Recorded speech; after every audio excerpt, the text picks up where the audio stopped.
Nachoendelea hivi sasa huko mitandaoni ni mijadala mizito sana kuhusu Fei Toto, mchezaji mwenye asili ya Kizanzibari kutokea hapa nyumbani Tanzania. Ameweza kuwakilisha vyema sana virabu mbalimbali vya soka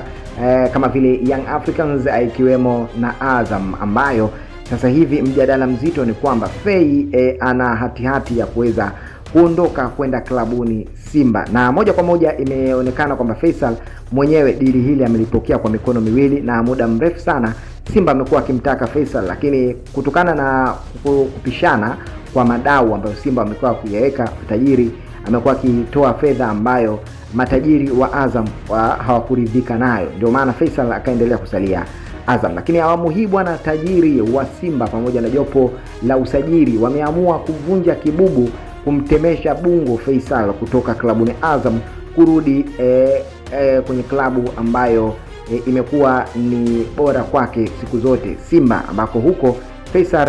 amekuwa akipambania kwa muda mrefu sana na amepataka kweli kweli. Sasa awamu hii, kutokana na vile ambavyo vinadaiwa kwamba matajiri wameshakaa mezani, mikataba imeisha sainiwa, kinachosubiriwa ni muda tu kama surprise kubwa kwa mashabiki, ambako Faisal ataingia klabuni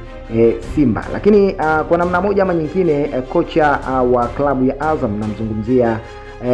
mwalimu Ibenge, ambaye amekuwa na uzoefu mkubwa sana na ni miongoni mwa walimu ambao wamemsifu kweli Faisal mwanzoni tu alipofika klabuni hapo, na amekuwa ni kipenzi chake sana. Ameumizwa na hajapendezwa na hiki kitendo ambacho kinaenda kutokea kuhusu Faisal kuweza kuamwaga Azam na kutimkia klabuni wekundu wa Msimbazi Simba. Ni taarifa mbaya kwa upande wake, na kwa kuwa yeye ni mwalimu ambaye ana uzoefu wa soka na amekitrust, yani kukipigania na kukinoa zaidi kipaji cha Faisal kwa kipindi ambacho yuko hapo klabuni Azam, na amefurahi zaidi kuona Faisal akiwa ni mchezaji mwenye improvement kubwa, na malengo yake makubwa alikuwa ni kuvipika vikosi zaidi ili Azam iingie katika listi ya virabu ambavyo vimefanya makubwa kwa kipindi ambacho yeye Florentine Ibenge akiwa ni kama mwalimu wa hapo. Lakini anaona kabisa malengo pamoja na ndoto zake zinaenda kupinduka kabisa kwa Faisal atakapoondoka hapa, kwa sababu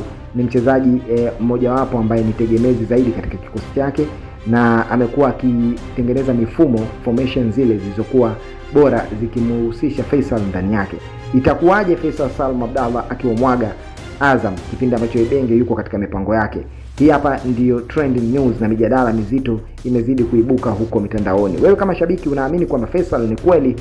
asilimia zote atatimkia Simba ama ataendelea kubaki Azam? Tuambie kwenye upande wa comments hapo chini, lakini pia usisahau kujiunga nasi hapa kila siku kwa kuweza kugusa maandishi mekundu chini ya video hii yaliyoandikwa subscribe, lakini pia usisahau kuweza kulike pamoja na kushare kwa wadau mbalimbali.